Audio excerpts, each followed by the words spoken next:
Welcome to the Future of Internal Communication podcast. I'm Jen Sproul, CEO of the Institute of Internal Communication. Our organisations continue to face an onslaught of challenges, and the way we work requires dramatic transformation and response. Internal communication is a crucial function that helps organisations achieve lasting change. It's also the glue that holds organisations together in hybrid and distributed working environments. This podcast explores opportunity for internal communicators in the future of work. The world is changing, and so must we. We hope you really enjoy listening. Hello and welcome to a fresh episode of the Future of Internal Communication podcast. I'm Kat Barnard and I'm joined as ever by Jen Sproul and Dominic Walters. Today we are going to be exploring a topic that I think is probably on every single internal communicator's agenda in 2024. So we are halfway through the year, and I think it's fair and perhaps an understatement to say that we are all immersed in continuous change in the outside world and our daily lives, but also in our workplaces. And that's really what I want us to talk about today, continuous change. I want to reference some of the research that came up in the IC Index when it launched earlier this year on the topic of change and continuous change at work, because when I was looking through some of the data points earlier this week, I noted that 40% of the 4,000 survey respondents who took part in the research told us that their organisation had undertaken some form of restructuring in the last 12 months. 22% of respondents told us that their organisation had made redundancies as a result of organisational change programmes. And actually, what I thought was really quite jaw-dropping was that almost 20%, 19% of respondents said that they had witnessed a change of chief exec in the last 12 months. So I think when you put those data points together, it really does corroborate my hypothesis that continuous change is somewhat of an understatement of what we're all experiencing in the world of work at the moment. And so because of that, I feel like it's the most ingenious stroke of luck that I am delighted to welcome Professor Ellen van Oosten to the podcast today, because she has a lot that she's going to share with us about change and organisational behaviour. So let me start with a bit of a mini bio. Ellen is Professor of Organisational Behaviour at Weatherhead School of Management, which is part of Case Western Reserve University in Cleveland, Ohio, in the United States. She's also the director of the Coaching Research Lab, which is a scholar-practitioner collaboration to advanced coaching research. And she co-founded that with her colleagues Richard Boyatzis and Melvin in 2014. Her research focus is the study of how individuals and organisations learn, change and develop in lasting ways. Interestingly for us, I'm sure, and for you, the listener, other areas of her research interest include coaching, leadership development, emotional intelligence, and women's leadership in STEM fields. But the thing that grabbed my attention the most was one of my friends telling me in late 2019, 2020, about the most amazing coaching book that she had read. And she urged me to get myself a copy, which I promptly did. Helping People Change is the topic of Ellen's book, which she co-authored with Richard Boyatzis and Melvin. It was published in 2019. It went on to win the award of Coaching Book of the Year with Henley Business School in 2020. And as somebody who has completed an executive diploma in executive coaching, I was absolutely blown away by the premise and the findings of the research. And it really did sit apart from much of the other literature that has been published about executive coaching and organisational change. So I literally could not do it justice myself. So without further ado, I'm going to welcome Ellen and ask her to tell us a little bit about the book and what it's about. But Ellen, thank you for joining us today. What a lovely introduction. Thank you so much, Kat. I'm delighted to be here with you and Dom and Jen and all of your listeners. It's an absolute privilege. I mean, it is a real serendipity of how we came to be in contact with one another, which is perhaps a podcast in its own right at some point under the topic of serendipity. But in order to do your research justice, Ellen, can you tell us briefly about the book, Helping People Change? Tell us what it's about and tell us what your kind of major findings were. Absolutely. I'll try to summarize this succinctly, and then we can go in whatever direction would be interesting for you. So my colleagues and I at the Weatherhead School study the phenomena of human-centered change at several levels, like the individual level, which usually focuses on leaders and leadership in organizations, teams, organizations as like whole systems, and even kind of broader context like communities and societies. My particular area of research and teaching is on the individual and extension to teams. And what we're really curious about is what drives sustained change. So we call it enduring or sticky change for individuals. And when we look at that as in terms of like what's happening in organizations and the role of leaders, the leaders need to inspire others to follow. And so the context is always about change, is how we see it. It could be goal achievement, right? But that's still, we're here at point A and we need to get to point B. So that could be, and we often think of that as a context of development, growth, or change. So we do use this kind of the term change as a bit of an umbrella to include learning, growth, development, because it's all embedded within that. Yet, as you pointed out, in terms of like some of the recent survey, the change that is prevalent in organizational life, shall we say, takes on kind of its own unique set of characteristics. And so we look at like, what does that mean? What do people experience in these various conditions that we live in our organizational life? And certainly the past several years have been an acute kind of context for us to really examine that more closely. But helping people change really has been a compilation of 40 years of work, really examining these various facets of how individuals and teams, groups, and organizations evolve, grow, and change in ways that are enduring. So that's what we kind of get into and explain some of the research behind it and what we really know about it. I think for me, and I'm really putting myself on the line here because if I've misremembered what I remember about the book, I know you're going to correct me. But one of the things that really stood out for me when I was reading the book with my kind of executive coaching hat on was a difference that you pointed out quite early on, which is if change is imposed upon an individual, that is a completely different ballpark than if the individual feels a sense of agency over the change. So, to your point about growth and development, if you are able to, if you are a change practitioner, if you are in any way, shape, or form responsible for the success of a business transformation program, if you are able to couch the required transformation in a way that allows the individual to see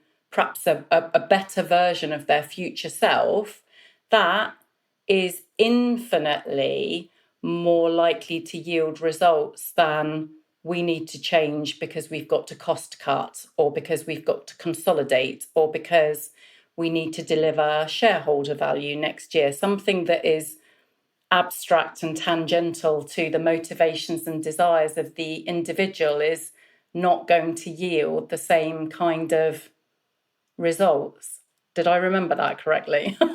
You remembered it perfectly. And what stood out for you is this reality that really the way that we are inspired, and I'm going to use that word a number of times, right?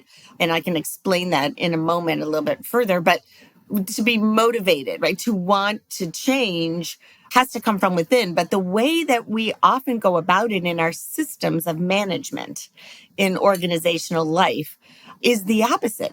We approach this, or our models and frameworks and systems for decades has been around telling people what to do and laying out the need or the goal. There's nothing wrong with laying out the need or the goal, like we now need to cut costs. There's not an inherent problem with that. The issue is you don't inspire people to want to change by just stating the facts. So where people get tripped up here is they think, well, it's important to kind of deal with reality. Of course it is. We're not suggesting it's not. The thing, though, is in order to get an individual, to get a team, to get a whole organization engaged around having to pivot, right? And to tackle whatever that big need is, you have to be able to acknowledge and then follow this path of realizing people are emotional beings. As human beings, we're not machines, we're not robots. We want to and need to be engaged in seeing the purpose. We need a shared purpose. We need to be able to connect in with something greater than ourselves and to have hope. And so we draw upon some theories, some key theories. I'll just name two that I'm sure a number of your listeners might be familiar with, but one of them is intentional change theory. We talk about that in the book. What that really is about is what we know around how adults learn and change. We don't learn and change linearly. Like, okay, everybody, let's get the team together. Now we're going to cut costs by 20%. It's like point A, point B. That's the facts. That's the challenge. But the way people go about changing themselves and inspiring others actually involves 5 different phases. The first one is helping somebody to discover and integrate aspects of what we call their ideal self. And the ideal self includes a number of elements, but basically is answering the question, who do I wish to be and what do I wish to do at some future point? And in a team context or an organizational context, it's the same. It's like, who do we wish to be? What do we wish to do in the next 5 years, in the next 10 years or whatever? And it taps into purpose, taps into values, taps into hopes and dreams. Often we skip over that. And we get to the second phase, which is, we call it the real self. And the real self is the here and now. It is the point A. It is the reality. And that's important to know and address and anchor yourself in. But it doesn't by itself inspire a motivation to bring out the best in yourself, the most creative options, to kind of think about things, to collaborate. It doesn't do that by itself. You really need that first phase of discovery. And then the intentional change theory then gets into more practical steps later. The third component is putting this together into some sort of actionable learning plan, which is not about only goal attainment, but the process of it. What kind of learning and development needs to happen along the way. The fourth step or phase is experimenting. So often we just skip right over this notion of kind of wanting and needing to experiment with what could work. And instead we launch into, this is the only way. And if the CEO or the manager says this is the only way, it's that person's way. It's not engaging the group. And then the final phase is actually one that supports all these previous ones, and it is called trusting supportive relationships. We don't change as human beings by ourselves. It's not a solo act. This is nothing to do with personality theory, like extroverts, introversion, and how people are kind of wired in their personality. It is to appreciate that as human beings, we don't evolve, learn, change, grow by ourselves. And so being supported by others and ourselves being the one to support our direct reports, our associates, our team, our organization is all part of it. That's intentional change theory. But the second theory I'll just mention is self-determination theory. And what that really speaks to is, again, I'm sure you and others may have heard of it, But it speaks to the fact that we have basic human needs that need to be addressed for us to fully engage in supporting and achieving change. One is autonomy, which is really free will. It's not so much being independent, but it is about having some agency, like you mentioned. A second is competence. So this idea that we desire to be better, to do good work, to kind of develop ourselves in skills. And the third is relatedness. It goes back to this notion of connection and being related to others. And so when we draw upon these kind of theories, which have been tested, both of them have been tested in many ways through different research studies. We've done a lot ourselves, which is captured in the book, around intentional change theory, and that's what we continue to do. But we know the value of these because of the studies that reinforce how they really are at play. So let me pause there. I can go on a roll about this. Let me know what you think. Well, I just want to, and I know I'm going to hand over to Dom in a second, but again, because I guess I'm knee deep in looking at the IC Index research at this particular juncture in time, it reminds me of the data that came out of that research showing both like belief in the organisational strategy, but the extent to which people felt that the organisation had been clear on the business strategy is one thing. But then the other thing, which absolutely kind of puts rocket fuel onto belief in the strategy, is a shared understanding of how I personally can contribute to the delivery of that strategy. And so for me, what you're describing, there's a huge communication piece in here, isn't there, about how we articulate the goals and objectives that we want to meet as a collective group of individuals. And your comment makes me think of this kind of fundamental truth. So there's the theories and the research, and then how do we just boil it down to something we carry with us, right, in our work and for those involved, especially in internal communications and leaders and organizations. And it's this: as human beings, we need to feel appreciated and that we belong. So I would add to that, people need to be understood. Like, you need to know that your leaders and others in the organization understand what you're going through, what your position is, whatever the challenges are, what your development opportunities are that for you have excitement and meaning. Individuals need to feel like they're appreciated for those contributions and what they're capable of, and they need to feel like they belong. And we don't have to look far for evidence of that, right? Just look at the last 4 years and all that we've kind of learned coming through a global pandemic, especially on the belonging piece. But all these other things, these three tenets really play out. So as we work virtually more often now than we ever did before 2020, it's still the same kind of needs are present. Being understood, appreciated, and feeling like people belong. And so communication, systems, frameworks, activities, the more that they kind of support that and lift that up at all levels in an organization, will feed a deeper human need. Ellen, listening to you speaking then and fascinated by what you were saying, it struck me that it's still very much an accepted or received wisdom in the communication world that change isn't successful, or often isn't successful.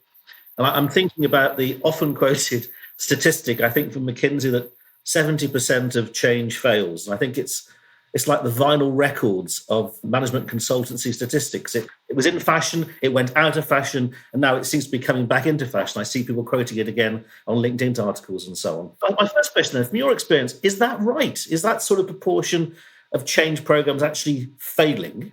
Sadly, it is on target, Dom, and we really haven't moved the needle since we began measuring it, honestly.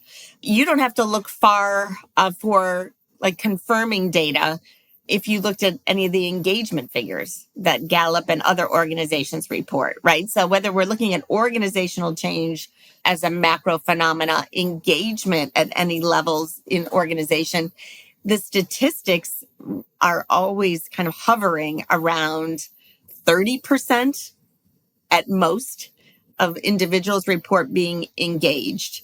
recently I read that that's dropping. So if you have 10 people on your team, what that really is saying is only 3 of the 10 are reporting that they are actively engaged in their work. And 7 are in various stages of disengagement, from complete disengagement or just kind of moderate or kind of going through the motions. That's unbelievable when you stop and think about it, right? And so what really is going on there? Like, why is this such a perpetual issue and challenge? And I think it's related to our conversation so far.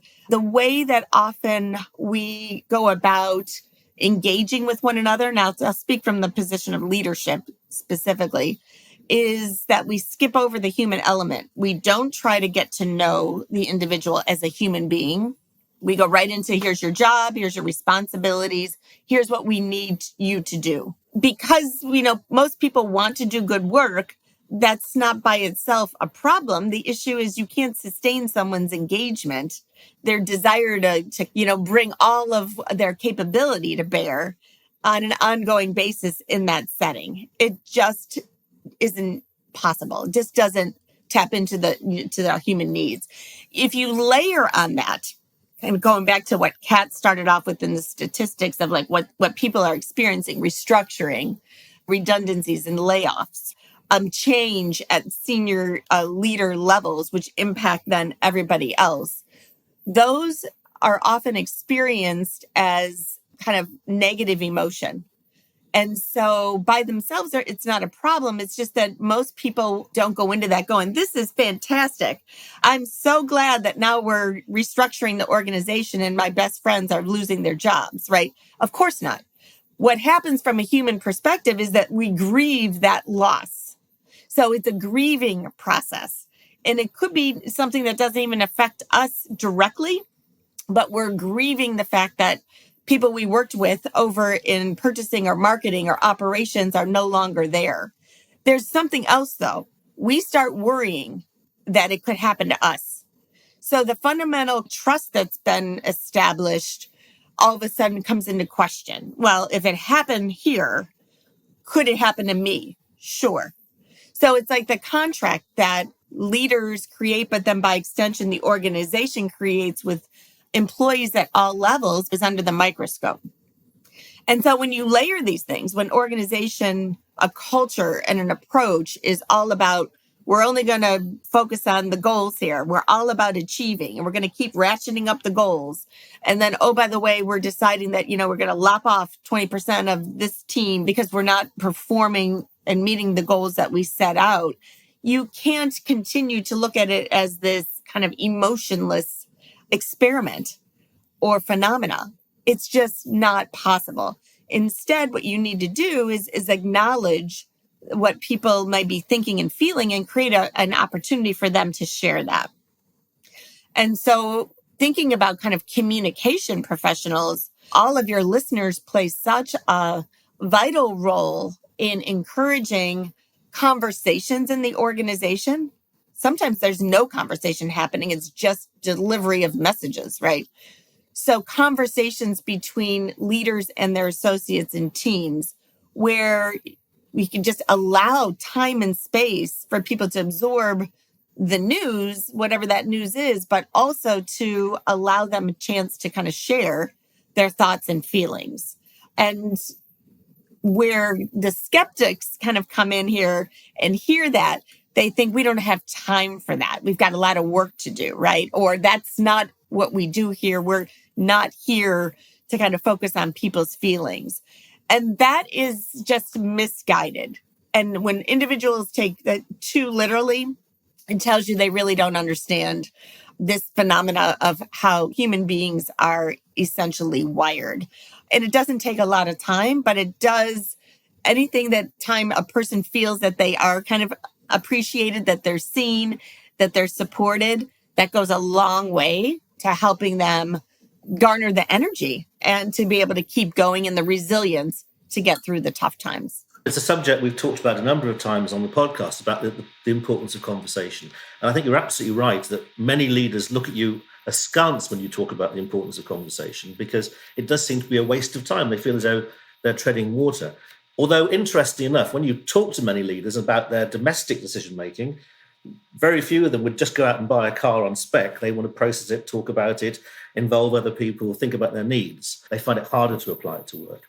Also, as you were talking, I remember talking to someone recently, I'm interested to get your take on this, saying the fact that that 70% figure is still right is actually a positive in some ways, because if you consider the fact that from 30 years ago, we live in a much more difficult world. Organizations are changing. There's different tech. There's political insecurity. The fact that we can keep it around 70% failure is actually, in some ways, a bonus, because the world around us is changing, but it's still obviously not good enough. Just go back to the conversation piece, if I could. In your experience, what stops organizations doing it? Because as you describe it, it makes great sense. And of course, we're often dealing nearly always dealing with intelligent, successful people when we talk with leaders. So how is it they don't do it? I can understand the initial reaction, which is it's a waste of my time. But what else is there about it that stops them from having these conversations? So there's a perpetual undervaluing of what we call engaging in empathetic relationship building. And so let me share a little bit of research that has been really profound for me to learn with my colleagues over the last 30 years. And we do talk about this in the book, so I'll just give the cliff notes. But we know from neuroscience in examining kind of how the brain functions in different contexts that we have two dominant neural networks that are at play. Now, to be fair, we have like thousands of neural networks in our brains wiring, but we are most interested in two dominant ones, which serve us similar to like a super highway. So you have many roads, right? Roads and highways of all different sizes and speeds. In this case, think of just two dominant super highways. One of them is your analytic network, and a second is your empathic network. We activate the analytic network anytime we are involved in an activity requiring focus, requiring kind of objective thinking, critical thinking, for instance, calculating things, measuring things, monitoring things, and so on. Think about organizational life, and that's a lot of what it means to be a manager. You're involved in reporting, you're measuring, right? You're trying to solve problems, and so on. Another dominant neural network is called the empathic network. The empathic network is activated anytime you are engaged in relationship building or interaction, anytime that you are expressing gratitude to others, when you bring the team together to have that retirement party for somebody who's leaving, when you celebrate your success, but also when you're trying to innovate, when you're trying to create. You do have some sort of sticky problem and you want your best, brightest minds to come up with the next possible solution or product. So organizations often seek innovation, right? But they're going about it measuring problems and gaps and so on. The so what of understanding these like two super highways is that we cannot activate them at the same time. Just like you cannot physically drive on two superhighways at the same time, it works the same way. So if you think about this for yourself, if you've ever been involved in a project or an activity where it's taken all of your mental resources, you've been incredibly focused, maybe to the point that you've kind of been oblivious to what's happening around you. I work with a lot of senior leaders and they'll talk about, we were going through this acquisition and I completely forgot my anniversary. Things like that. You're so engrossed in whatever the work is and it's analytical in nature that it's basically shut down this other network. It takes intentional effort to then switch over, just like it would getting off one highway, driving to cross a bridge and getting on another highway. And so understanding that these two things work like a seesaw in our brains is really important. And organizationally, it explains sometimes why it's kind of counterintuitive. It takes more energy and intention to say to the team, you've all just done an incredible job. We've been working 80 hours a week for the last month or whatever. To stop and say, let's go celebrate. You need to stop and think about that yourself, but also kind of signal to them, right? This is a shift. A lot of times people don't do that. They're like, well, we're going to move on to the next goal. And I see that over and over and over again. Okay, that's great. Check.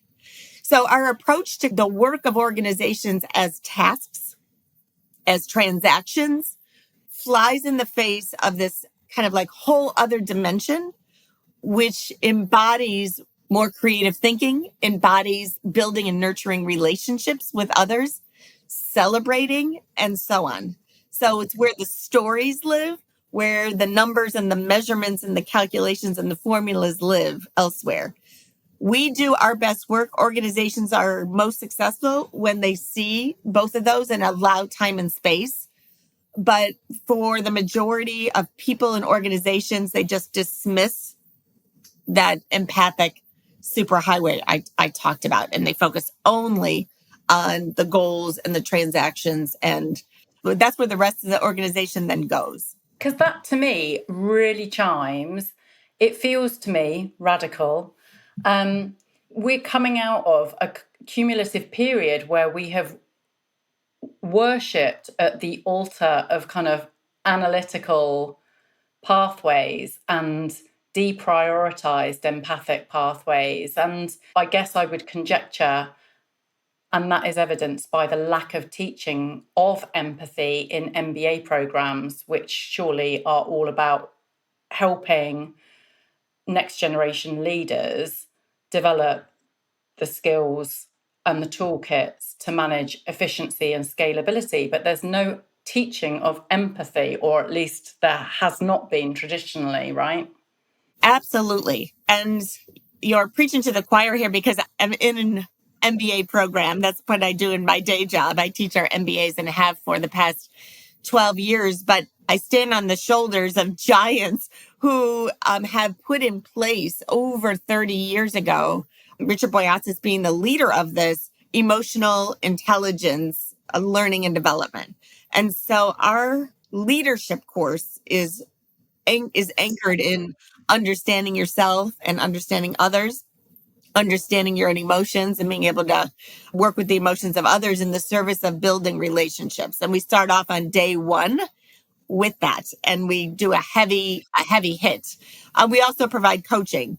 This idea of we don't learn by ourselves. So we do a lot of leadership coaching embedded within that process, which is an area we've been working in for a long time. So I couldn't agree more.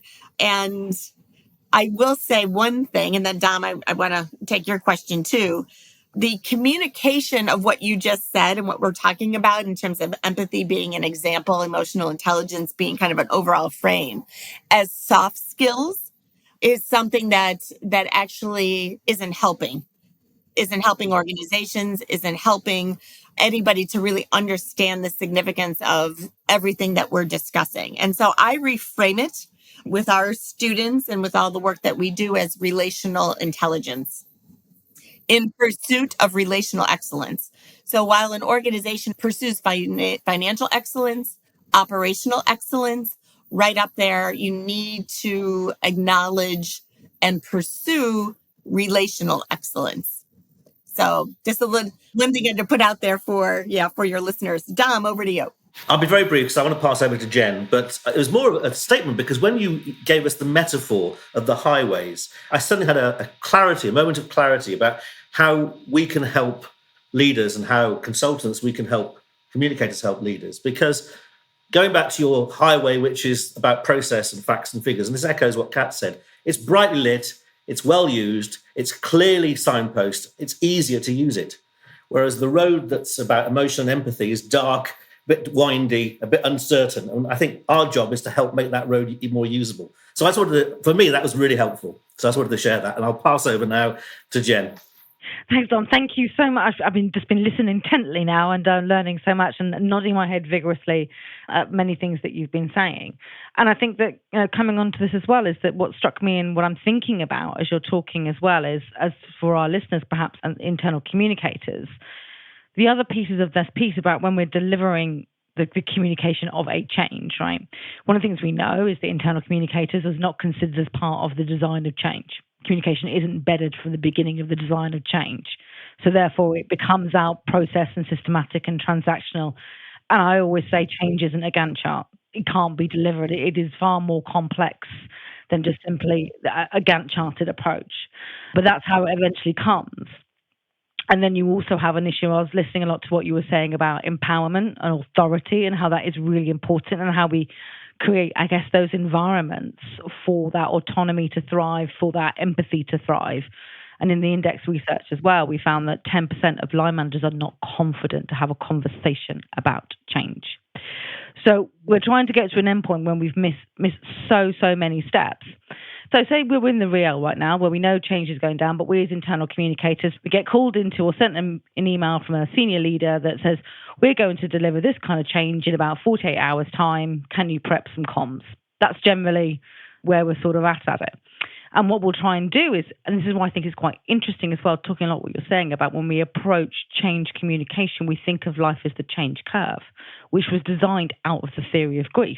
So, but we're not playing into or really thinking outside of actually how is the environment within that change happens. We're thinking, well, we've got to take them through the series of emotions of change, which are related to grief, rather than playing into having the continuous conditions where change can thrive from within.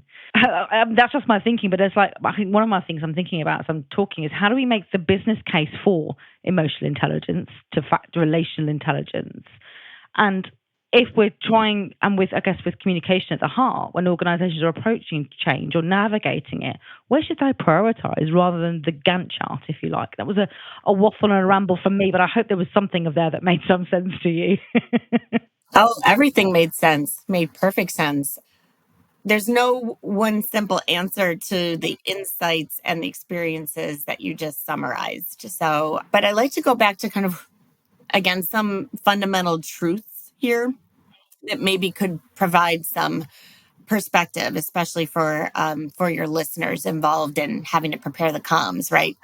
If we link together some of our prior conversation today, and we know that people need to be understood and appreciated and feel like they belong, I would challenge from the get-go a process that relies solely on written communication, and instead urge everyone to consider first, can you have small group sessions where individuals, especially leaders, can talk with their teams around the change, create or convey the reason for the change and what's coming?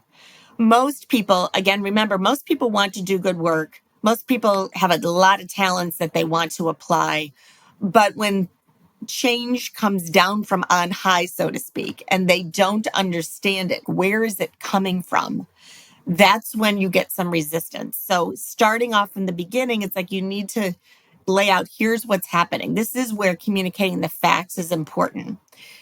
What happens next, though, is that doesn't mean people are going to be embracing it right out of the gate. Like, yes, that's great, bring it on. No, that's a next step. So understanding that there's going to be different reactions to the change, from skepticism that it's the right change to denial to people feeling hurt. And there's a whole host of reactions, some more cognitive and some more kind of emotional. But in a small group setting, you've got the ability then to kind of have a conversation around it where somebody can feel heard. So when working with organizations and senior leaders where I'm coaching them, we always talk first around, like, what's your plan to meet in small groups and provide a room for listening to what's on their minds first. Most people, once they feel heard, then they may disagree with the decision, but they are able to kind of support where the organization's going. It's this notion of we agree to disagree. If that conversation doesn't happen and all they get is the email or the memo, so to speak, whether it's electronic, which it probably is now, or worse, they don't get anything and they hear it from the colleague in another department, then you've lost control of being able to engage the minds as well as the hearts of the organization, because you haven't explained it and given them a chance to talk with you directly around it. And so I can't underscore or underline enough the importance of interactions where individuals can have an opportunity to be listened to and to share some of what they're feeling.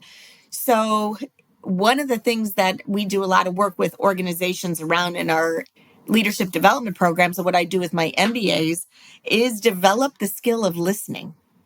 So much like both you and Dom and Kat also brought this up earlier, this kind of inherent skepticism or dismissal, could be both or either or both, of the importance of having a conversation is pervasive. And so organizations often come to my colleagues and I and then say, well, we want to have our managers become better coaches. And we say, great. How often are they interacting with their employees now around their development or anything else? And they say once a year they have to. I'm like, okay, well, we got to start with some basics here, just like even just getting together and checking in, like, how you doing, Jen? Like, how was your weekend? Right? I don't need to get into your personal life.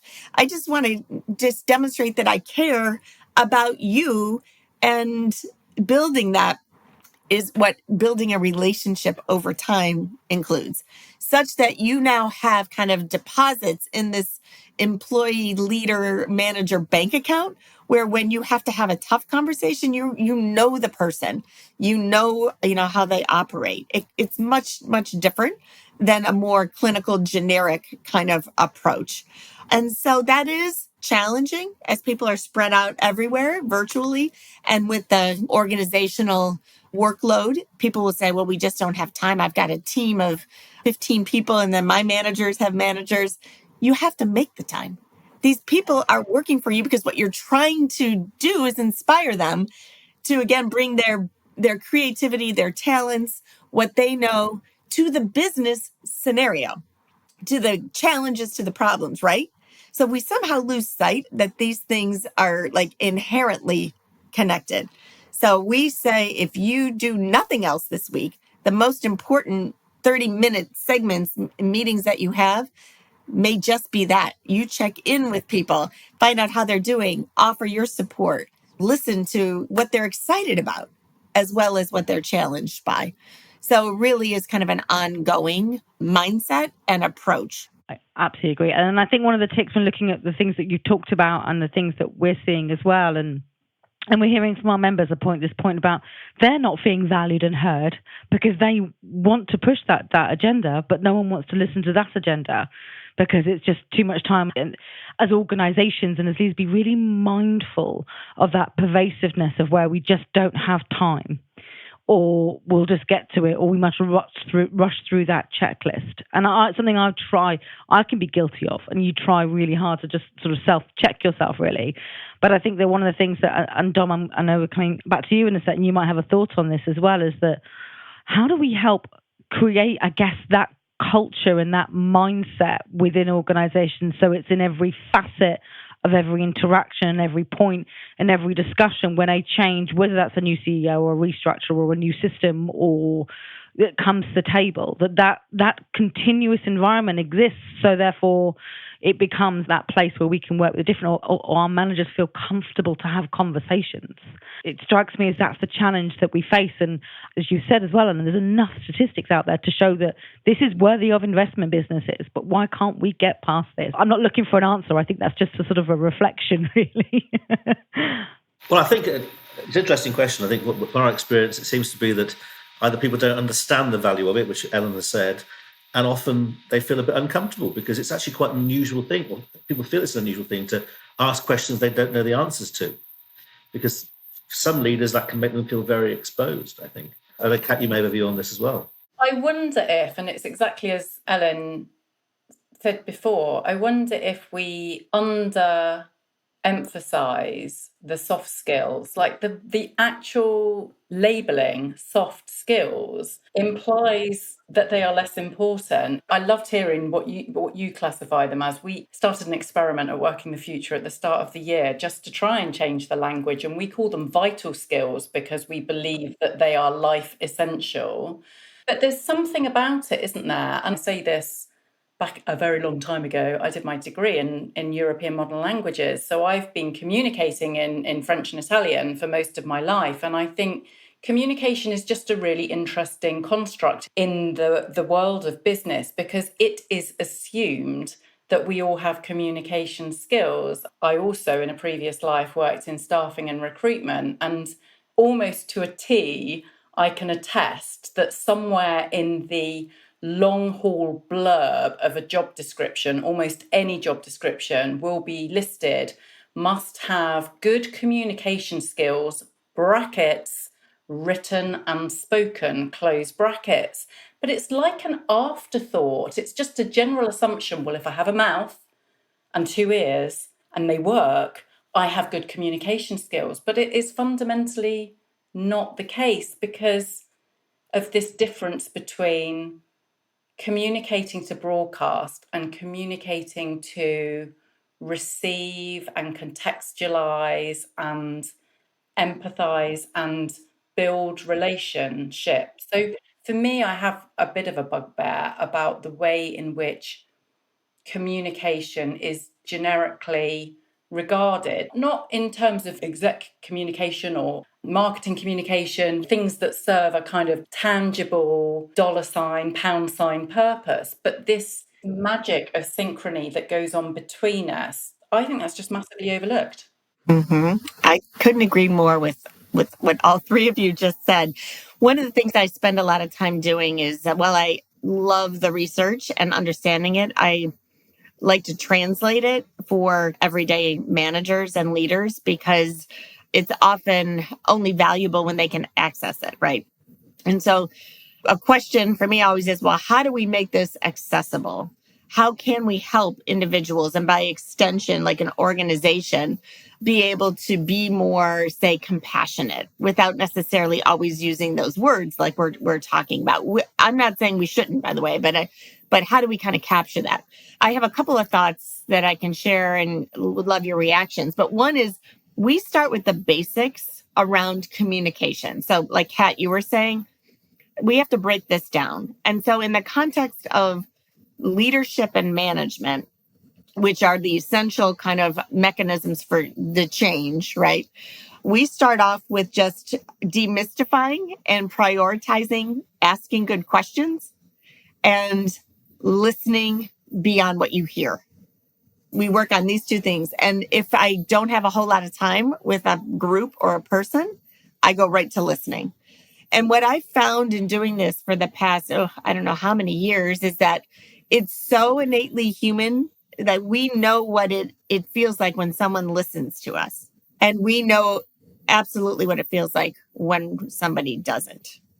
And so if you can put people in that experience, it doesn't take much for them to both think and feel or realize and feel that they, in terms of how they want to be known, how they want to lead, they don't want to be making others feel dismissed or discounted or like they don't care.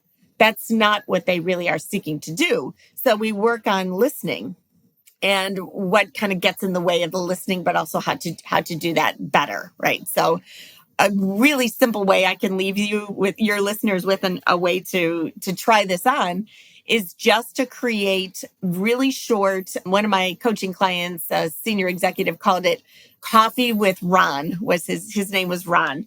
And he's like, I'm not connecting with any of my people. And I said, well, let's just take out your calendar and find 20 minutes. Can you find 20 minutes for each person on your team? He's like, well, sure.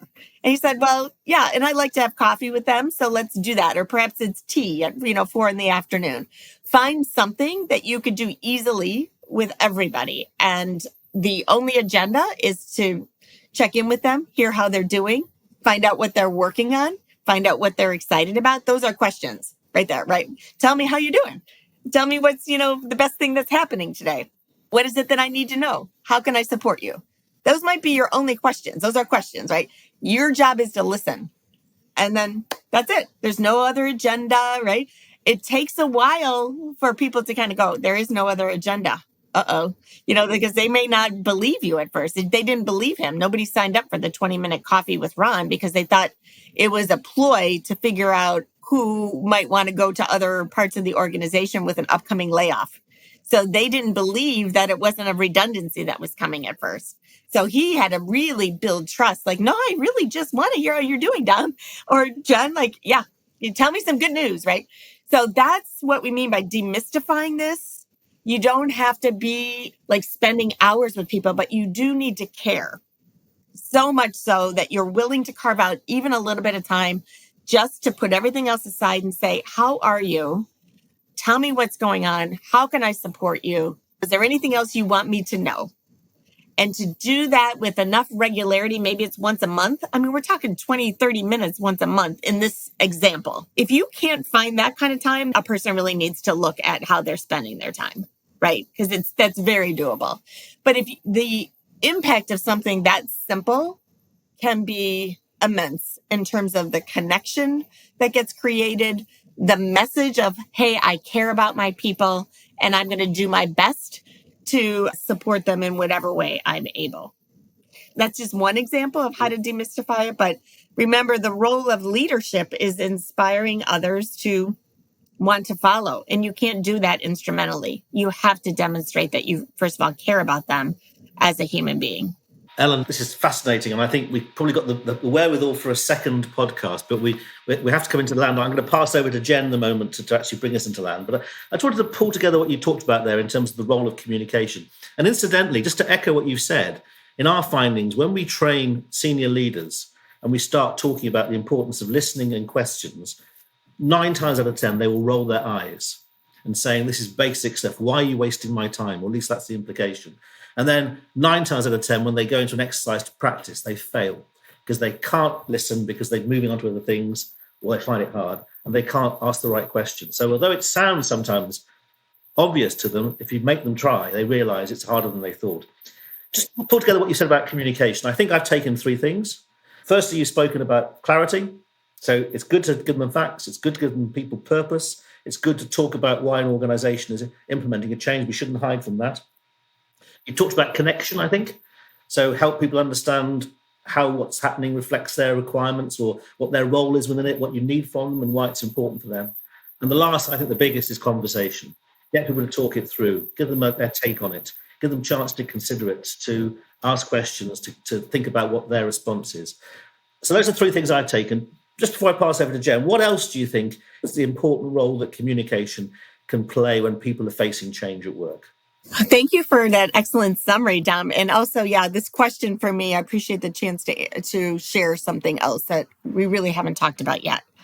And that is, we've touched on it, but it is the impact of positive emotion over negative emotion. So what I mean, in short, because I know we don't have a whole lot of time, is that as human beings, we can do good work when we are in that analytic mode I talked about. We can focus in our, mental resources and really come up with some way of kind of solving something or a problem. However, we cannot sustain that over time, always in that mode. And what we have learned from a lot of research is that we need to draw upon or provoke more positive emotion over negative in order for the system to thrive and flourish. And the system could be the person, one person, it could be a team, it could be the organization, or it could be society. And so to do that, it's actually quite straightforward and simple, much like the conversations we've been having. It is about integrating gratitude, integrating mindfulness, hope, compassion, and playfulness. So levers for how to do this authentically. So in other words, the way that you do it could be different in the way that Kat does it and the way that Jen does it and every listener out there. So this is really good news, right? We don't have to be copycats of each other. This is where our own personalities and strengths come out. But if we can kind of spark gratitude, if we can focus on helping others to kind of be mindful and reflect what they're learning, how it's going, for instance, if we can provide hope that, yes, this is difficult this week, right? These layoffs are difficult for all of us, but we're going to get through this. And the people that are affected will always be part of our extended family, like whatever it is, helping people to find hope in the reality of the situation is huge for the human spirit. compassion, showing that you care, being able to really demonstrate some of your own vulnerability, or at least just kind of recognizing if someone's going through something in a difficult way, that you notice it. And then playfulness. You're remembering to smile, remembering to kind of have some fun. Everything isn't always so serious and all about the results and the goals, right? And so any of those things are levers to foster more positivity. So we're not talking about artificial happy talk here. We're talking about truly kind of inspiring a more positive set of emotions, which is very different from anger, frustration, worry, disgust, and so on, which fall into that negative emotional space. And so remembering that is easy to put into practice.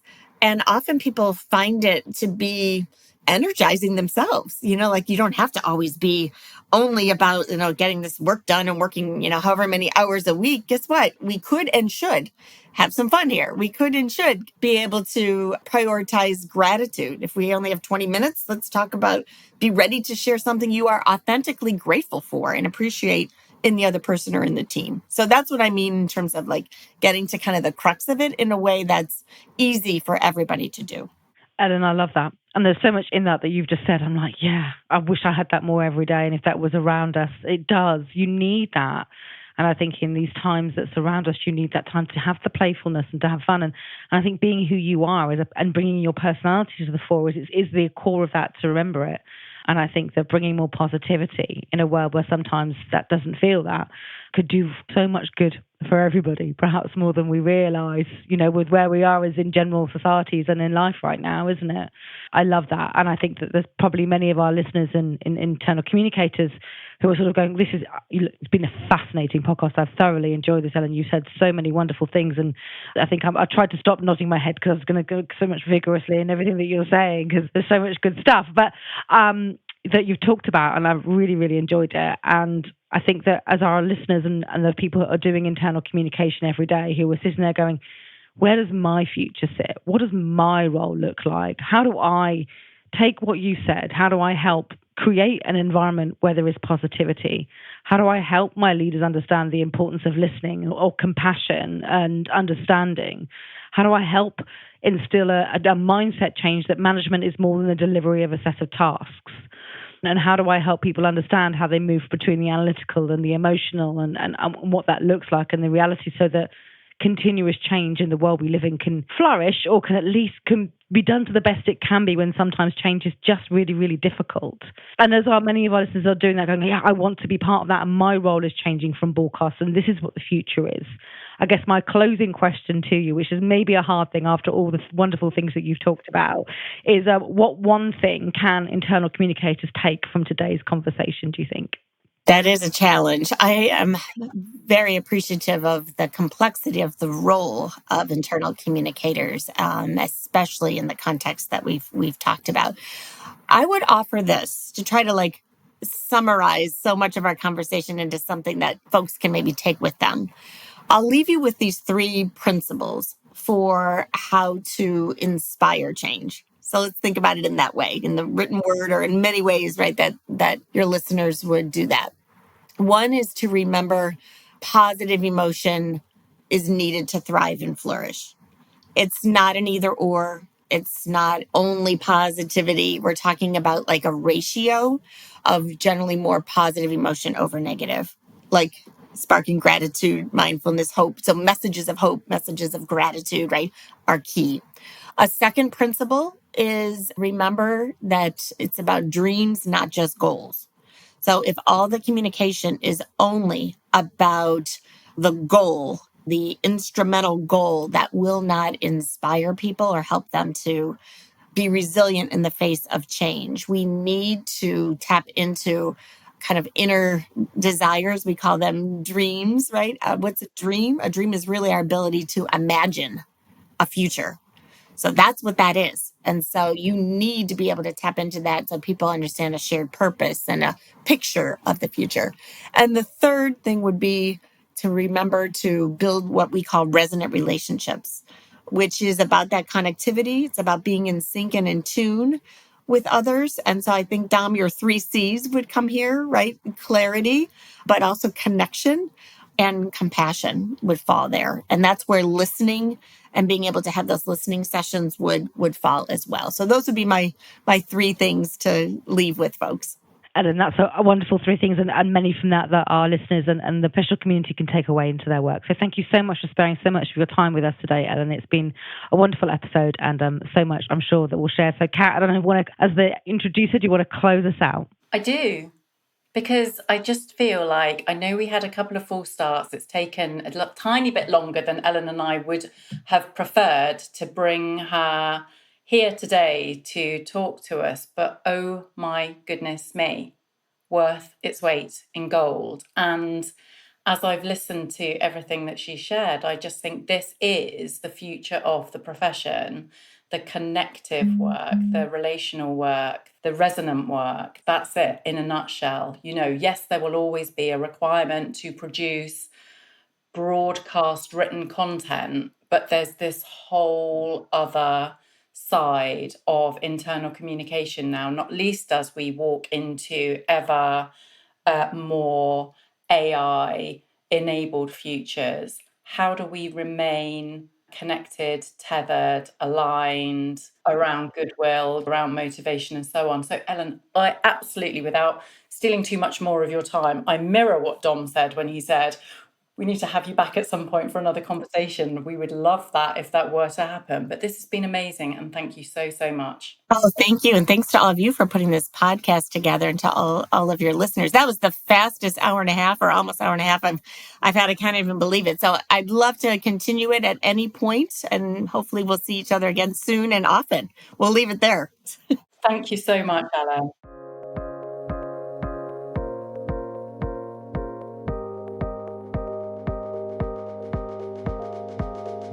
We hope you've enjoyed this podcast episode. If you have, please like it and share it on your preferred digital channels. Help us spread the word to build a better, more connected and inclusive future of work.